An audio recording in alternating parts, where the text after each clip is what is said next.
But I wanted to take this opportunity to share actually what I shared in America at the conference that Mark was at, because it feels like it's something that God's bringing to us consistently. And so while we were in America, the theme of this conference was sojourning, like traveling. And when I thought about it from my perspective, I wanted to talk about our story and where we've been. And so at this conference, my dad talked about Psalm 84, the heart set on pilgrimage. That's always going to be what comes out of my dad if you put the topic of sojourning or traveling or anything really, Psalm 84. And the idea of within Psalm 84, the destination is, I want to get to stand before God in Zion. That's the desire, to be before God, to relate to him as he's called us to. So I couldn't talk about our journey without the idea of first catching a glimpse of him. So let me take you on the journey to how we get to that. So I asked my dad, so my job has been to serve my dad, John Singleton, in things that God has called him to. And so I'm often trying to figure out what would best serve you at this point in time. So I asked my dad, what's your top priority right now? So this was probably about over 2 years ago now. And his response was imparting the values. So when we talk about values, we talk about the things that God has revealed to us about the way that we are. So we talk about the lordship of Christ. We talk about how we use money. We talk about serving. We talk about impacting the areas where we live. We talk about leadership and love, acceptance, forgiveness, integrity, commitment. Those values have really kind of been distilled over the years in what we call the foundation course. So most of you that have joined the church, or all of you that have joined the church, would have done the foundation course, apart from one. We let him off. But the whole idea is if you feel joined to this community, this is what God has revealed to this community that we are spending our lives trying to unpack. And so I'm not surprised that my dad gives that answer. We've tried in many different ways to get this message across, because who we are, i.e. the values, how we live, has always been the highest priority for us, more than what we do. And you could say that our vision is our values. We want to live to an ever-increasing accuracy of who God has called us to be. That's where we go, and that's where we want to get to. And so the whole idea of imparting the values is about keeping the movement going. Is about building a community that outlasts any one individual. That's the whole idea of pilgrimage. You keep moving, you keep journeying. And so we've tried to teach these values through things like foundation course that I mentioned. If you guys remember, in 2015, we did this series called The Normal Radical.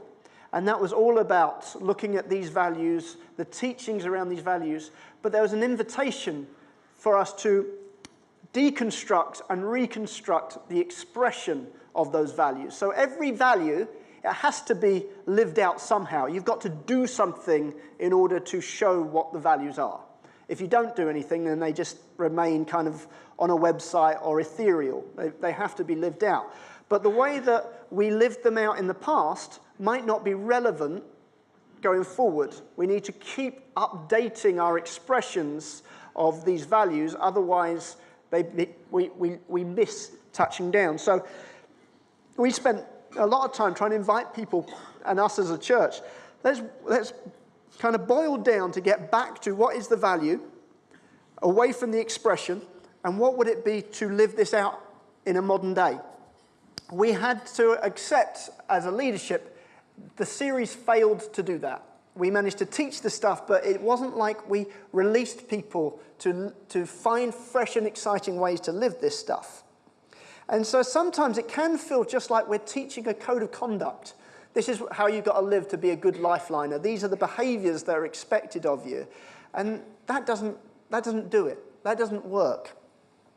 And so while I was having this conversation with my dad, Avril was there. And she said something very profound, which is unusual. She said, John, what you've got to remember is that the values were forged through the heat of an encounter with him. The values were forged through the heat of an encounter with him. There was something, it wasn't just an intellectual thing. You experienced something of who God was. You saw something in him. There was a heat that took place that meant that you were left different afterwards. You saw something of his nature that thrilled you and has haunted you ever since. And you're still trying to figure out, what was it that I saw when I came into his presence that has left this desire in me to become more like that, to want more of that. And I've been trying to figure out ever since, how do we live according to what we've seen? And so his challenge is to be a faithful witness to what he's seen. Now, being in this conversation started a journey for me, because I realized there was a need to see him. Because when you see him, it starts you desiring. And you get that for Philippians 2:13. It's God who works in you to cause us to will and to act. Causes us to want to do what he wants. That's what happens when we come into his presence, his work in us. And then 2 Corinthians 3:18 talks about, with unveiled faces, we behold the glory of God. We're being transformed into his image from one degree of glory to the next. So there's something, as we see him, we desire him, and we are actually we are becoming more like him. So this whole idea of we've got to see him, we've got to catch a glimpse, it became the message that we could not move on for about 18 months. And you don't know you think it's hard work having to listen to the same message for 18 months. It's hard work for people that are trying to prepare a message. What should we do this week? I can't get off the fact that God is still saying to us, catch a glimpse, see me, see me. And I went through a whole process myself, like, God, why do you still want me to teach this message? And then he said, because you ain't got it yet. And I think, maybe God stayed on that message out of his mercy to draw us into it. So we don't want to follow a procedure. We don't want to follow processes, but we want to be transformed through his presence. And so I often think about the story of Moses and God descending on the mountain. And Moses would go up the mountain and he would be in the presence of God. It would transform him. It changed him. And he ended up bringing the law down from the mountain and brought it to the valley to where the people were. And these were the 10 Commandments. It was the way that God wanted them to live. And the idea was they were meant to now live by this law that Moses saw when he was up in the mountain. They never managed it. They could never do it. And in fact, that was never God's desire. God's heart was that they would all come up the mountain. He was inviting them in. It was them, it was the people that said, no, we don't want to go any closer. Moses, go up for us because this is too much for us. And so I don't want to be in a situation where John Singleton goes up the mountain, he sees, and then he comes down and just tells us this is now the code of conduct you've got to live by. I want us all to journey up into the mountain. I want us all to see. And the danger is that we can get into that kind of bringing down the instruction. So I was talking to one of the young people a few years back, and they'd asked me, look, I need to confront a friend. How do I do it? And during this next half an hour, I said, okay, so you need to ask this. After you've asked that, you do this. If they respond like this, you say that. And then after they've said that, you do this. If I could have put that in a pamphlet, that would have been fantastic advice, providing it stayed on script. If that conversation went off-piste even a little bit, this young person would be stuffed because they were just given a procedure and a process. And the thing that I thought afterwards was, though that might be good advice, it wasn't going to be life-changing for that individual. What I would rather have done is taken that young person up the mountain so that they could experience and see a faithful God that has laid down his life for our correction and our restoration. I want that young person to see him, not just know what procedures and processes they need to follow. God kept me on this verse for a long time. No longer will they teach their neighbors or say to one another, "Know the Lord," because they will all know me, from the least of them to the greatest, declares the Lord. That's his promise. That's what he said. That's what he's made provision for. That's what he offered the children of Israel to come up the mountain for, and they refused. But then he came and he done it through his son, and the curtain was ripped so that now we can all know him. Each of us are to see him, and then we have to be a witness for what we have seen. Not what someone else has seen, what each of us has seen. Does this mean there's no place for teaching? No, there's still requirements for teaching. We still need to teach things. But there's no replacement for that personal seeing and experiencing of who God is. I think God's talking to us about this because, as I said last week, we're in this process of transition. That those that have led for the last 40 years will not be the ones leading for the next. If you have a look at kind of the history of the Christian church over the years, there seems to be a kind of a pattern that forms with a number of different options. So this is the best I can do with motion graphics, okay? So James, I apologize. PowerPoint's all I can do. So when God starts someone's heart on pilgrimage, you see a forefather, a founder, an explorer, an adventurer start out. They've seen a destination that they're heading towards. Now, often God raises up around them other people that are attracted to what that person sees, and they move along the path, and they set up camp at some point, and then they pack down the camp, and they move on to the next place, and they keep going, and they keep going. The thing is, we have some options when the foundation, the pioneer is no longer there. Option one, we do what's right in our own eyes. It dissipates. The movement dissipates. We all just pick what we fancy and we head in those different directions. That's happened many times over the church history. Option two is the camp becomes a fortress and the movement stops.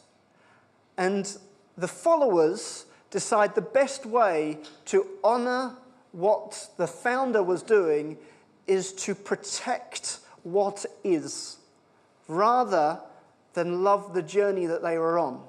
And it becomes about being faithful to the ways, but not continuing the movements that were there. I believe we've got to take option three, which is about keeping the movement going. For this, we've got to see something. There we go.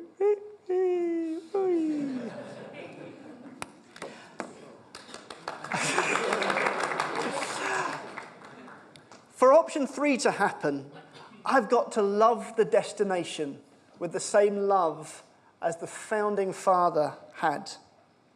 I've got to love the destination more than the present form of what is, more than just loving the body of people, more than loving the lessons that I've been taught. Can my heart be caught by the same thing that caught my father's heart?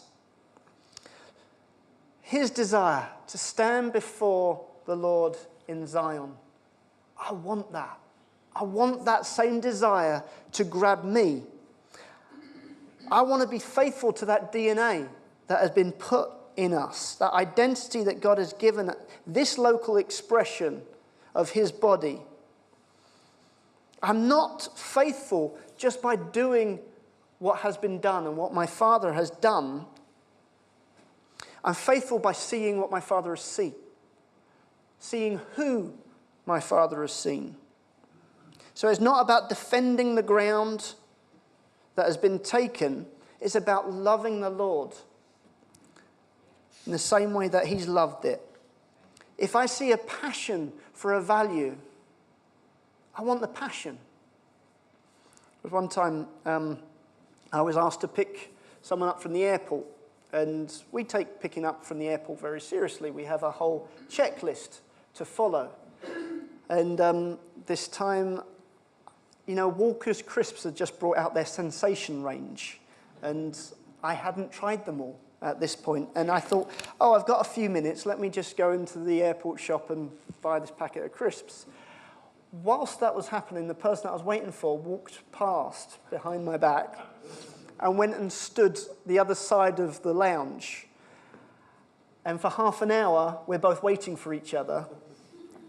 Now, I could have got away with that, but the young person that I'd taken on the journey decided it'd be fun to tell my dad that this had happened.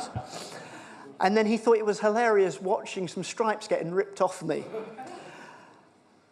Now, I still did not really get it, because later I spoke to my dad saying, I don't think you're very grateful that I did the airport run.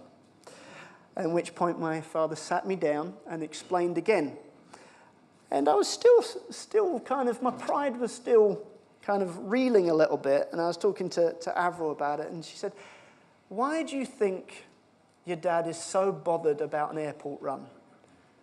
And at that time, my dad was traveling, maybe half the year he wasn't here, because he was traveling so much. And I realized that's because he's had a revelation of hospitality. He's seen the heart of God to make people feel welcome. And I didn't express that heart at that moment. I tried to follow the rules, but it wasn't in my heart.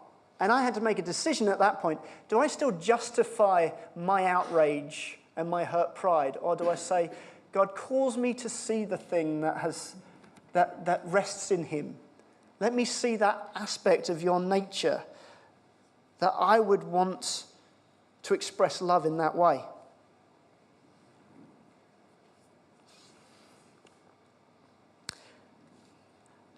I've talked a lot over the last little while about this concept of creating space, giving people opportunity to express and be part of the shaping of who we are going forward. And one of the examples was I got all of the nopes together. That's kind of like the age range about over 18 up to kind of early careers age or whatnot. And I said, guys, whatever God has put in your heart, go for it, and I'll support you in doing it.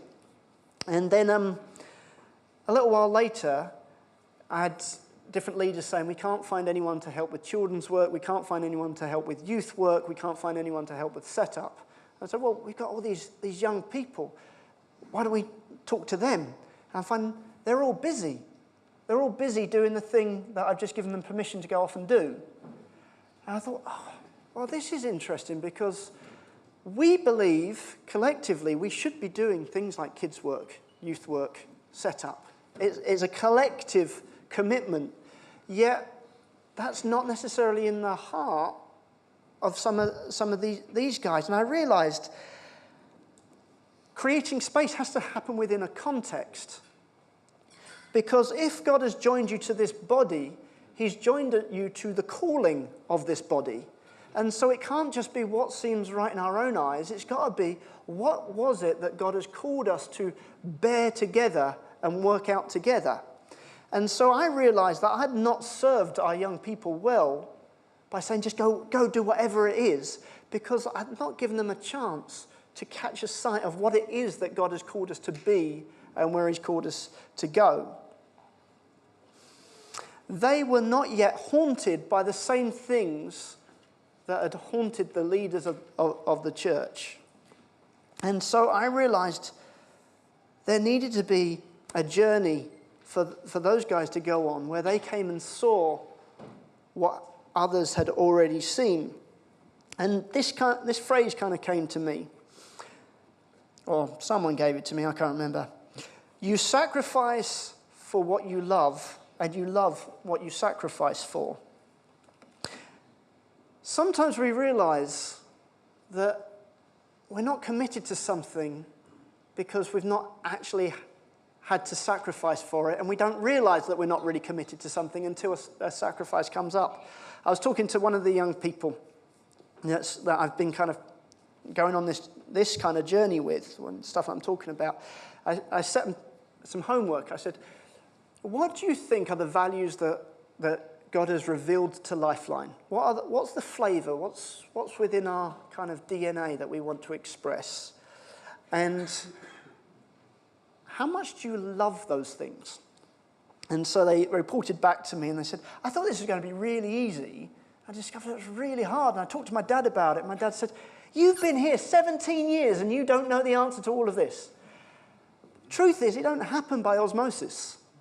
There's got to be something that changes that makes us draw this in, and it's about a sight of him, a glimpse of him. And so he suggested some things that seemed to be in line with our values. Then I said to him, so what of those things do you love enough to sacrifice for if push comes to shove? And he said, to be honest, none of them really. I said, so if you took out my dad, your dad, and me, and now you are in the seat, and you're put in a situation of tension between that value and another value, why would you keep this movement going? The reality is I wouldn't. And that's an important confession and recognition of when push comes to shove, if I've not seen these things in the face of God, I ain't going to stick to them. I won't love them enough. I won't love the destination enough to keep the movement going. There'd be too much temptation to compromise. So, having done youth work for many years, but also being in this church for 40 years, I kind of straddle two generations here, and I have the privilege of understanding how minds work of what I would call the veterans and the minds of what I would call kind of the emerging. And the way that I kind of describes this kind of the way I see the situation is three waves. So you have the first wave. The first wave is the person that God catches their heart and their mind and sets the pilgrimage going, and they start pointing away and heading towards it. You then have the second wave, those that are following, that are joined with them and follow with them. I tend to refer to the second wave kind of as a veteran. Now, this isn't just based on age, so don't get too hung up in that, because we can be veterans and be quite young. But by veterans, I'm thinking of those that have often had close proximity to the pioneer. And then you've got the third wave, which I talk about, the emerging. Those that have joined the journey a little way after it's been going. So have a little think for yourself. Could you be a veteran? Might you be an emerging? Are you a second wave or a third wave? The benefit that a second wave has is within that close proximity of someone like John, he has built a track record in your life that says he's been there at times when I've needed him. He's offered advice at times when I've needed that advice. I'm so comfortable with his input in my life that you can even get into a point of, well, as long as John thinks it's okay, that's good enough for me, because he's proved it in the past.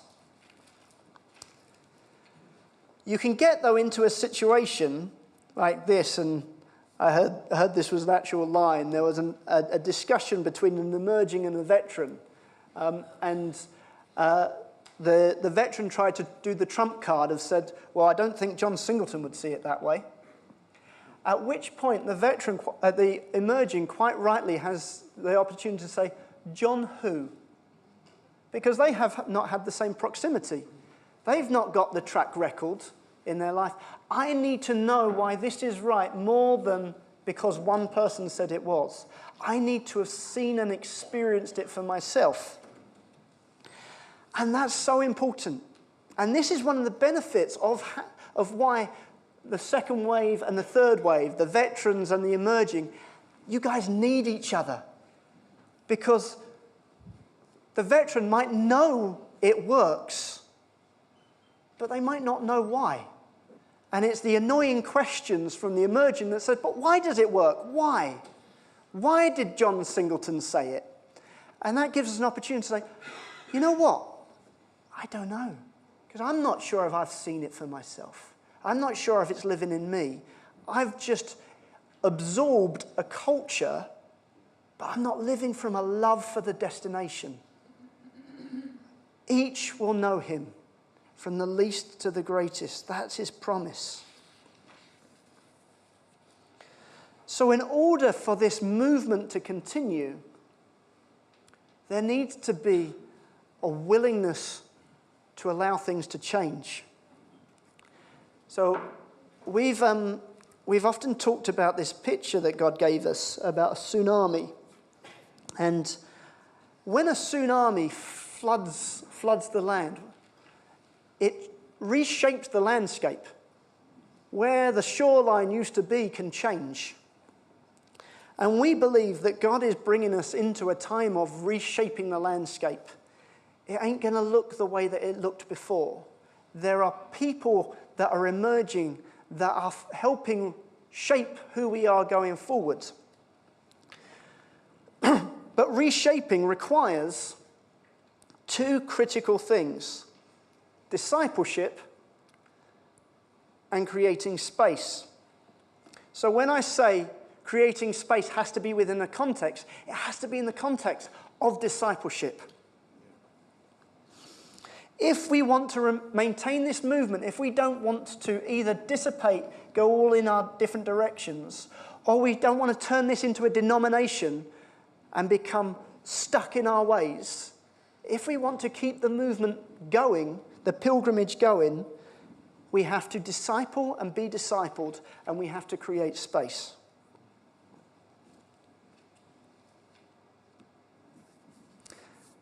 Some examples of my experience of discipleship.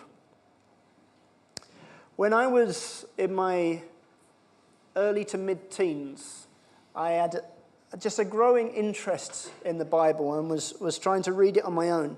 My dad spotted this interest and he said, would you like to study with me? I was like, yeah, let's study together. So we started studying the Bible together. Then he said, this week, instead of just continuing the study that we're doing, do you want to help me prepare for Sunday morning? Oh yeah, that would be good. So I'm sitting with him, studying the Bible, but now we're doing it from a perspective of who are the people that God has given us to lead? What's going on in their lives? What might God's word be for these people at this time? And I started to get an exposure to his love for you guys.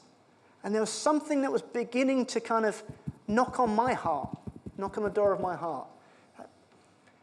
Why would you teach this thing and not that thing? Well, because I think this is relevant for these people and what they're going through.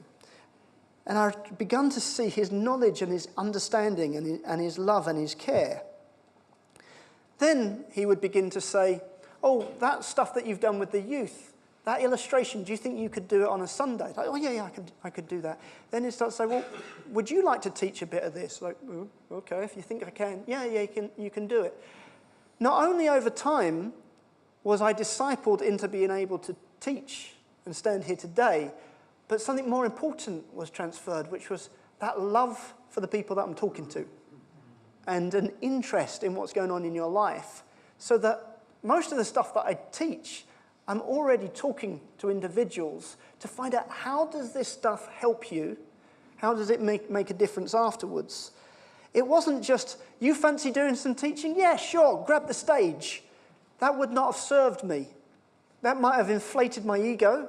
That might have given me a sense of, well, it's less boring than having to sit and listen to someone. But it wouldn't have kept the movement going. It wouldn't have been allowing for the reshaping. In a similar way, I started traveling with my dad and visiting our friends abroad. To begin with, my job was to carry his bag. That's how it started. And I'd have to sit in the lobby area or in a hotel room while he talked and chatted with people in these different countries. I'd just sit there. But then over time, he'd say, what did you think of that conversation? I thought it's interesting how they reacted when you said this. What do you think was going on there? I don't know. Why didn't you ask? Well, ask the big people. All right, I'll try it. I begin to ask. But then I see his heart unfolding and being expressed during this time. Then he'd say, have you got any ideas of what we could talk about or teach on? It's like, well, we could teach on the stuff that we've been teaching back at home because we saw the impact that they had for these people. And so I was kind of built up into this. One of the most impactful times, and I've talked about this before, we were in Zimbabwe, and there was this young guy who was estranged from his wife at the time. And my dad had said to George Moyo, if you see this lady, I must speak to her. And so Dad had just finished this 3-hour meeting. I was tired, and I hadn't even spoken. And so we were just getting in the car on the way back to the hotel. And the car is driving out the compound. And George shouts through the open window, I've just seen her, she's here.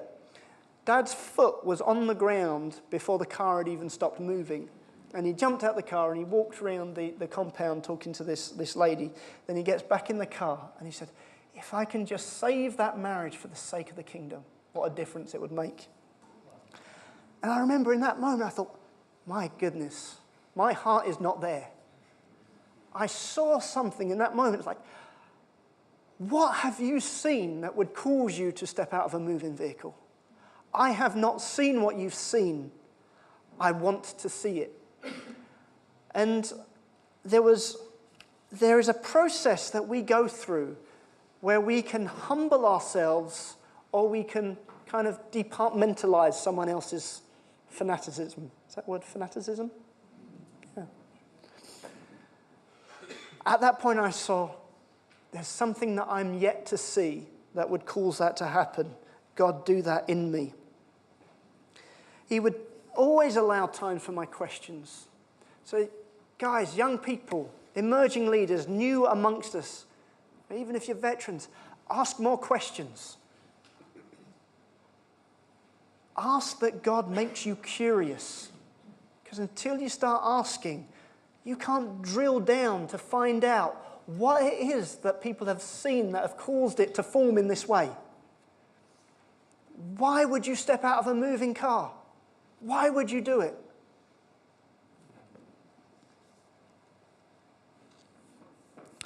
He would also give me opportunity to challenge him. If I thought that sometimes his behavior didn't match the values that he taught about, he was secure enough to let me question him and challenge him and say, that don't sound right. That doesn't reflect your heart in what you're doing. And we'd talk about it. Now, within this unique role, I think God's given a message that I'm seeking to bring. There's a message to the veterans and a message to the emerging. So for the veterans, I can't get past this picture at the moment of salmon. So you know salmon, to reproduce, to keep their species going, they swim back upstream to lay their eggs at the beginning of the river. So it means that they are swimming up rapids. They are hurling themselves onto rocks, avoiding bears, trying to get up to the top.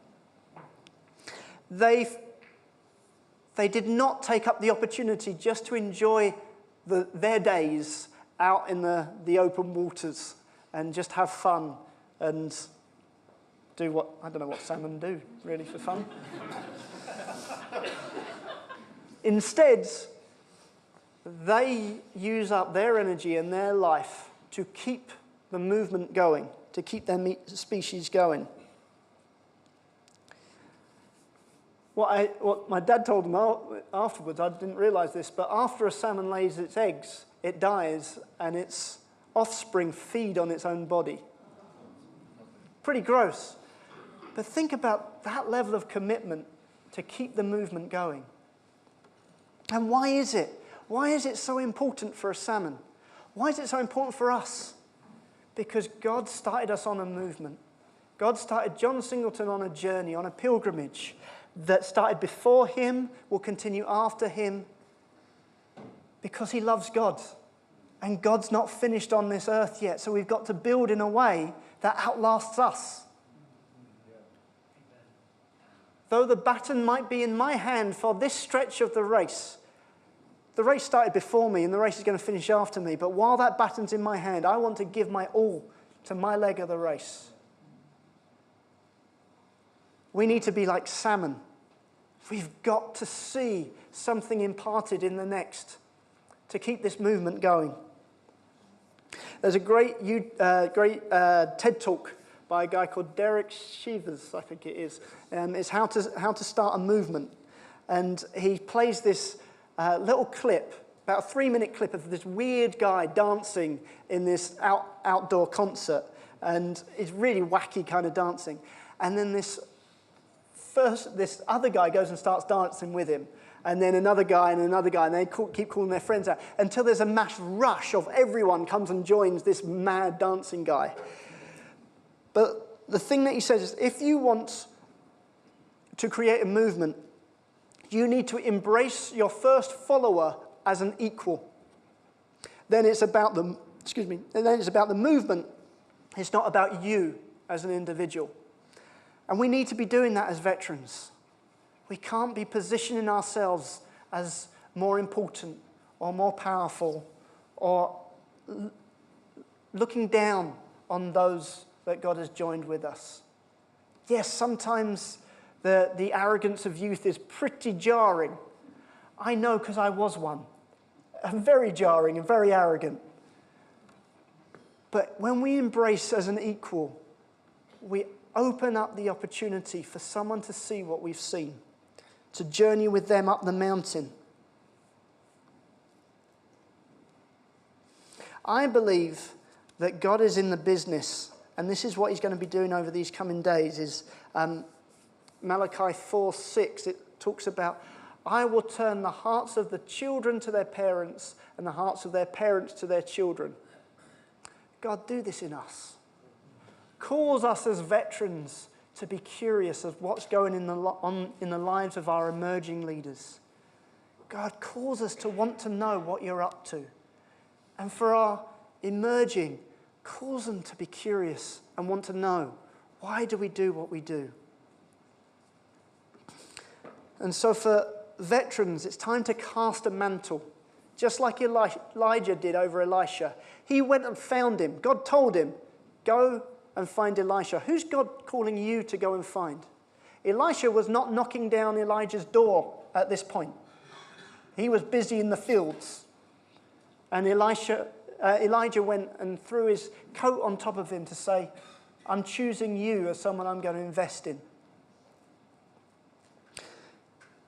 I've understood about the story of Jesus and the disciples that back in those days, every young man would have done a schooling for a period of time, kind of almost primary school up to a certain age where you learn about the Torah, the first few books of the Old Testament. And if you were good enough, if you showed enough aptitude and skill, you could go and find a rabbi and say, can I follow you? And if the rabbi thought you were good enough, he'd say, yes, you can follow me. And then you go into secondary school. You continue education. If you didn't qualify, you went and joined your father's business. For those guys to be fishing with their father meant that they had not qualified. They had not made it to secondary school. They had gone into their father's business. They weren't looking for a rabbi. But Jesus went to them, "Come, follow me." He decided that they qualified. They weren't looking for him. He came and found them. And so, veterans, it's time to go find some people. Who is it? Who can you say, "Come follow me. Let me show you what I've learned. Let us learn together. Let us come back into the presence of God where he forges those values, that heart set on him." Take the time to explain, why do we do what we do? We've got to explain the reasons why.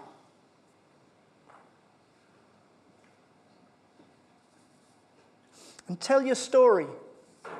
It's funny, on the plane over to America, I just had this urge to just remember and recollect with my dad key times where God became real to me.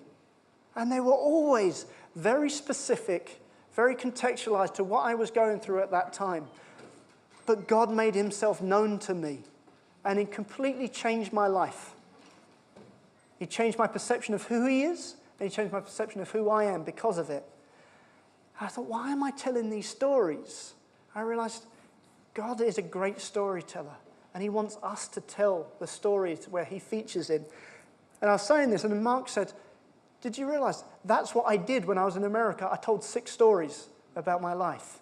I think, man, we do need to tell our stories. And it's amazing the life that comes back to us when we tell our stories. While we were in America, we were put in these small groups. And, sometimes when you're put in a small group, you kind of, all right, let's go through the motions of doing this thing and answering the questions. But for these small groups we were in, the speed of vulnerability and openness of these guys in this group were just incredible. And there's mixed age. We had a couple of guys, probably about 20 years old, and then some older guys in there. And there was this point where one guy, Mark mentioned him, a guy called Joel. We were saying, who do we want to pray for at this time? He said, I just want to pray for my wife. She's battled cancer for the last 11 years, 4 different types of cancer, one after another. 5 years ago, our son was killed in a motorbike accident on the day of his wedding. And you just see this guy just absolutely softened by what he's been through. He could even easily have been hardened by it. He was softened by it. And his kindness and his love is just so tangible. And I was looking at these 2 20-year-olds, and I think, you have no concept of journeying with a loved one for 11 years of cancer. There's no kind of twinkle in their eye of recognition. But that's okay. They couldn't possibly appreciate it. But one day they will. One day those guys will stand before a church or a congregation with their fiancé next to them and commit to love them in sickness and in health.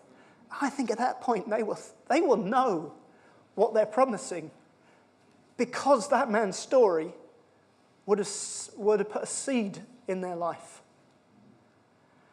Just because a young person does not have a twinkle in their eye of recognition of your story does not mean it doesn't have value. And sometimes when you're making a puzzle, you think, well, I want the edges pieces first, because then I can work from the edges in. Sometimes you have a bit right in the middle, and everything else forms around that. We have to share our story. We have to point people to who we know God is, how God has proved himself in our lives. And one day, there will be a twinkle of recognition for what we've put in them. Tell your story, even if it doesn't like it connects yet. So my message to veterans: are you willing to be part of the reshaping? God forbid us just from managing rotas and maintaining the machine. I want to be part of the reshaping. Take time to consider what might hinder you from your discipling. Because we can all agree, yes, we should be discipling. But then when we look around and realize it's not happening, be brave and ask why. What is it that stops it happening? Is it past hurts? Is it about not being clear on where you're going yourself? Is it about not feeling you've got the energy or the time to give? Is it about it not being convenient? Or is it too vulnerable to be, it's too painful to be vulnerable about where you're at? Or you can't see that there's anyone worth investing in? What is it? Ask God to search you and show you what might hinder you from discipling. Take the time. Look around. God, who have you joined to us at this point in time? Because Jesus says God will build his church. He's doing it. He's doing it all the time. And it might be those that didn't seem to qualify, that have gone and joined their Father's business, that is the ones that have been joining us. We need to be patient. And we need to be intentional. Don't wait for it to be convenient. It's never going to be convenient. The enemy will make sure it doesn't become convenient. Then are you willing to be curious? Moses was curious. He saw a burning bush. Wouldn't have been the first burning bush. Sometimes in deserts, the heat causes bushes just to set on fire, but it didn't burn up. And it started him asking some questions. Why is this bush not burning up?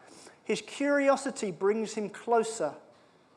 As he gets closer, he encounters God.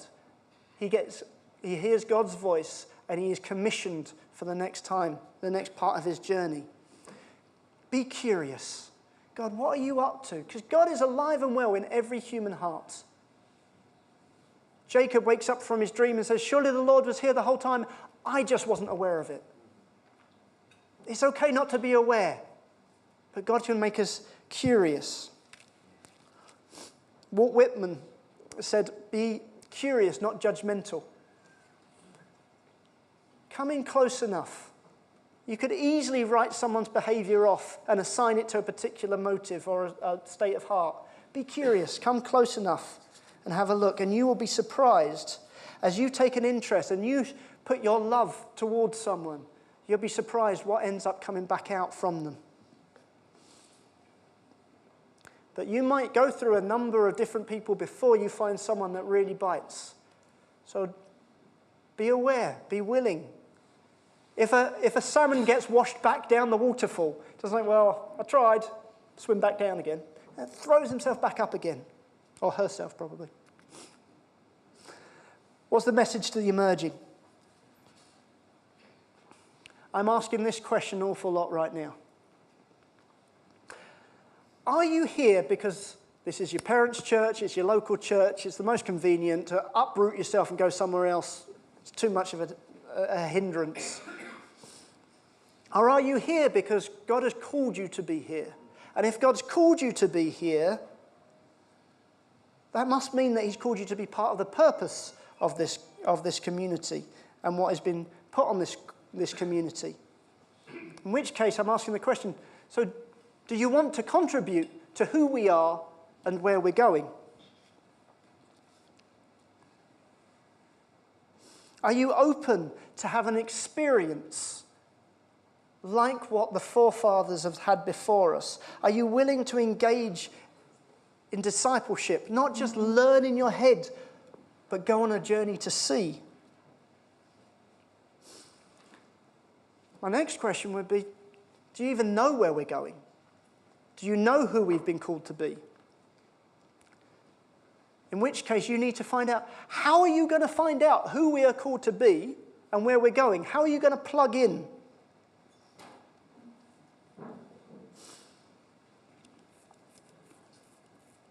We're trying to be more transparent as a leadership in trying to say where we're going. So next week, you're going to have access to a video, an interview that Ella did with Avril as a member of the core team to try and explain where we're going.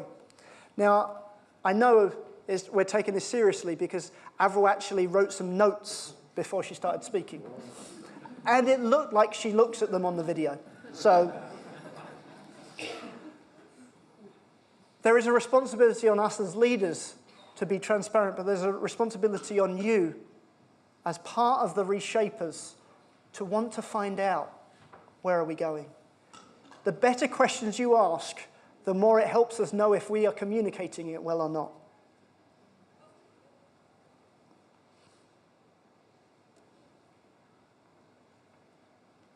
So these are all discipleship-related questions. This one gets into, so how are you going to help us reshape? How are you going to express these things? If you have seen what we have seen, if you've had that experience of who God is, there's an urgency in you. I've got to see this lived out. I'm haunted by what I've seen. I'm scarred in a positive way by who he is. I want to live it. I want to live it in community with others that have been touched by the same thing. But I've got to work out how to live it for my generation. That is not the way that they lived it for the previous generation. One of the topics that we talk about in the foundation is integrity. I don't know if there's an example or a case study how to live integrity in social media. It wasn't relevant to those that went before. It is relevant now. How do we live these things in the digital age? How do we live in the temptations that you guys are going to face, which are different to the temptations that others faced? But unless you love it, what will stop you compromising? And you don't love it unless you catch a glimpse and you see for yourself. Now, a lot of this stuff that I've been talking about, I've explored through these podcasts that me and Nick have done on the evolution revolution. So I got some notes that I've not got time to go into now, but that material's all within there, particularly in the Creating Space episode. So I was going to look at what can help or hinder the creation of space. But have a look at on there. I'm always around for questions and appreciate questions and conversations.